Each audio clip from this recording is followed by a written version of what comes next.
বাড়ি কোথায়, কোথা থেকে আসছো, কি হয়েছে তোমার, কেন এখানে পড়ে আছো ভাই একাই? আব্দুল্লাহ বলল, মানে মুখ দিয়ে কথা বের হয় না, ইশারা করলো আমাকে একটু পানি পান করো। রাখাল গুলো একটা গামছা নিয়ে লাগলো দৌড়াতে দৌড়াতে, কিছু দূরে একটা পুকুর আছে বা পুষ্কুনি আছে, ওখানে গামছাটাকে ডুবিয়ে ভিজিয়ে নিয়ে আসলো। এসে আর মুখে পানিগুলো চিপে দিতে লাগলো, এক দু ঢোক পানি খেলো, দেখ কথা বলতে লাগলাম। এইবার আব্দুল্লাহ বলতে লাগলো, না ভাই রাখালেরা, আমার বাড়ি হলো মক্কা, আমি কোরাইশ বংশের ছেলে, আমি আব্দুল মুত্তালিবের বেটা, আমার নাম হলো আব্দুল্লাহ। শাম সিরিয়া গেছিলাম বিজনেস করতে রে ভাই, শাম দেশ থেকে ফেরার পথে আমার অসুখ শুরু আছে, আমি বাড়ি যেতে পারলাম না। আমার 10 ভাই বাড়ি চলে গেল, আমি এখানে পড়ে আছি রে ভাই। এরা ভাইরা খালিরা, আমি যদি এই মাঠের মধ্যে মারা যায়, যদি আমার মত হয়ে যায়, আমার একটা ওসিয়ত তোমরা মেনে নাও রে ভাই। তোমরা দয়া করে একটু গ্রামে খবর করে আমার বডিটাকে মাটির নিচে দফন করে দিও, চিলকি দিদিকে খিলায় না, কুকুর শিয়াল বিড়ালকে খিলায় না, আমাকে একটু দয়া করে দফন করে দিও রে ভাই। এরা ভাইরা গালিরা, আমার বাবার জন্য আমি একটা রুমাল কিনে এনেছি, তোমরা দেখবে মক্কার দিক থেকে একটা বুড়া মানুষ লাঠি ধরে কুটুস কুটুস করতে করতে আসছে, ওইটা হলো আমার বাবা। আমার এখানটা আমি শাম সিরিয়া থেকে একটা রুমাল কিনে এনেছি, আমার বাবাকে দিয়ে দিও। হাতের একটা আংটি কিনে এনেছি আমার স্ত্রীর জন্য, আমিনার জন্য। আমার বাবা আব্দুল মুত্তালিবের সাথে একটা সুন্দরী রূপসী যুবতী মহিলা থাকবে, খুব সুন্দর, ওই মহিলাটার হাতে আমার আংটিটা তোমরা দিয়ে দিও। আমি আরমান করে আমার স্ত্রীর জন্য আমি একটা আংটি কিনে এনেছি সামদাস থেকে। এই কথাটি বলা হলো, কথায় আর ধরে গেল, জবান বন্ধ হতে লাগলো, গোড়াল ভাঙতে ভাঙতে আব্দুল্লাহ খানে মারা গেল রে ভাই।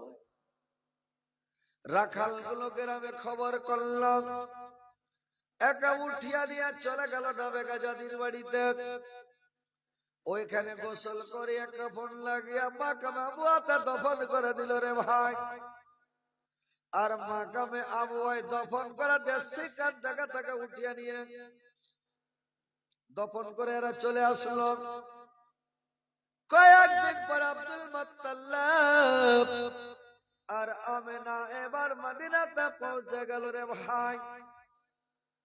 রাখাল গুলো আগে এক পা দুপা করে আগাতে আগাতে যাচ্ছে, আব্দুল মুত্তালিব আর আমিনা রাখাল গুলোর দিকে আসছে। মাঠের মধ্যে মধ্যস্থলে দেখা, মধ্যস্থলে যখন দেখা হয়ে গেল, আব্দুল মুত্তালিব কাঁদছে আর বলছে, রে বেটা কোথায় আছিস রে দাদ, কোথায় আছিস রে আব্দুল্লাহ, তুই আমাকে একবার আব্বা বলে ডাক দে রে বেটা। আরে আব্দুল্লাহ, তুই আমাকে ছেড়ে চলে গেলি রে দাদ। রাখাল গুলো এসে বলল, বুড়ো বাবা কার জন্য কাঁদতেছেন? আব্দুল মুত্তালিব বলল, রে বাবা, এই মাঠের মধ্যে তোমরা একটা সুন্দর ডাও জামার ছেলেকে দেখেছ? রাখাল গুলো বলল, হ্যাঁ দেখেছি বুড়ো বাবা, কিন্তু আপনার ছেলে এখানে মাঠের মধ্যে নাই, আপনার ছেলে অন্য জায়গা আছে, ওখানে শুয়ে আছে আপনার ছেলে।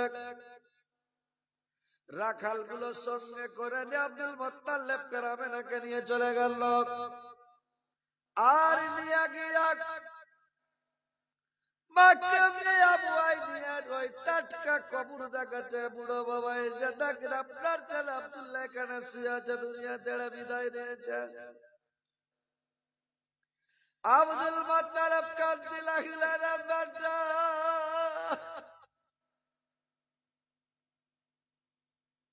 আমার ছেলেরা আমার কথা বুঝল না রে বেটা, আমার ছেলেরাকে বললাম আমার আব্দুল্লাহকে তোমরা বিদেশে নিয়ে যাও। আমার ছেলেরা মানল না, সবাই জিদ করে বিদেশে নিয়ে গেল। আর বিদেশে নিয়ে গিয়ে আমার ছেলে দুনিয়া ছাড়া চলে গেল রে আব্দুল্লাহ। আরে বেটা তুই আমাকে ছাড়া চলে গেলি না, তুই একবার আমাকে আব্বা বলে ডাক দে রে বেটা। আরে আব্দুল্লাহ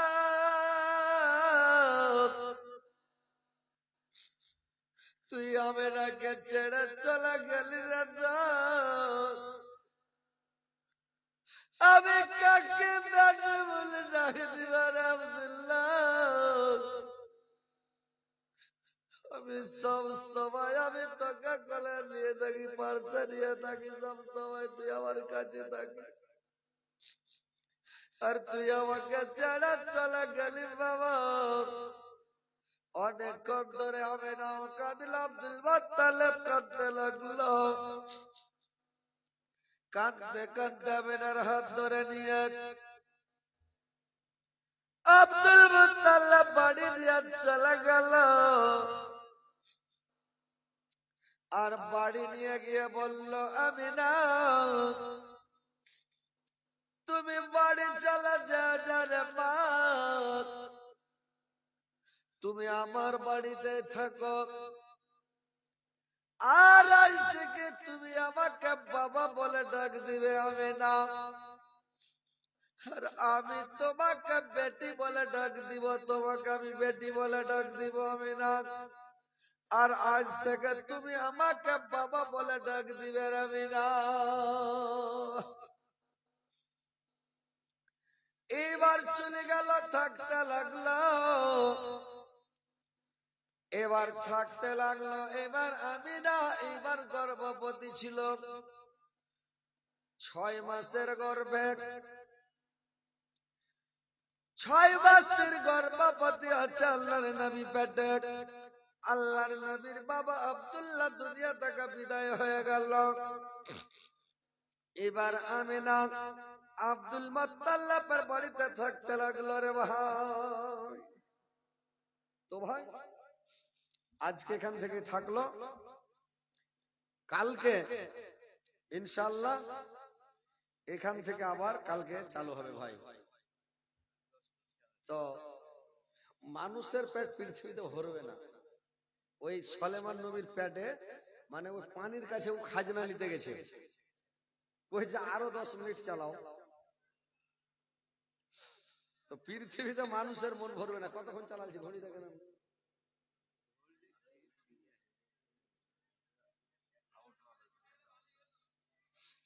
এই নানিরা কাল থেকে তোমরা কইছি দান টান টাকা পয়সা গুলো নিয়ে আসবে, আর টাকা পয়সা গুলা কাল থেকে নিয়ে আসবে, আর ডিম দাম গুলা নিয়ে আসবে বেশি বেশি করে।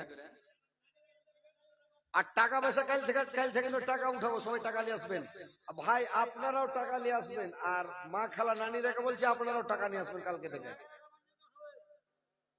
কালকে একটু সকালে আসবেন আর টাকা পয়সা নিয়ে আসবেন, কালকে টাকা দিবেন, কাল থেকে টাকা উঠা চালু হয়ে যাবে, বুঝতে পারলেন? কেন যে 4 রেট হয়ে গেল, 3 রে টাকা দিকে আছে, কালকে উঠাবো, পরশু উঠাবো, তরশু উঠাবো। হ্যাঁ, তো কাল সব টাকা বেশি বেশি করে ছালা ভরে ভরে আসবে টাকা।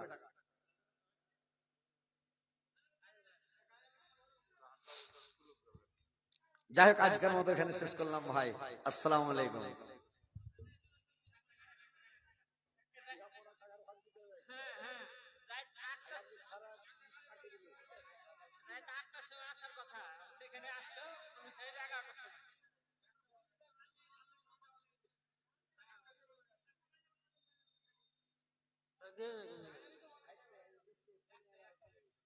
মানে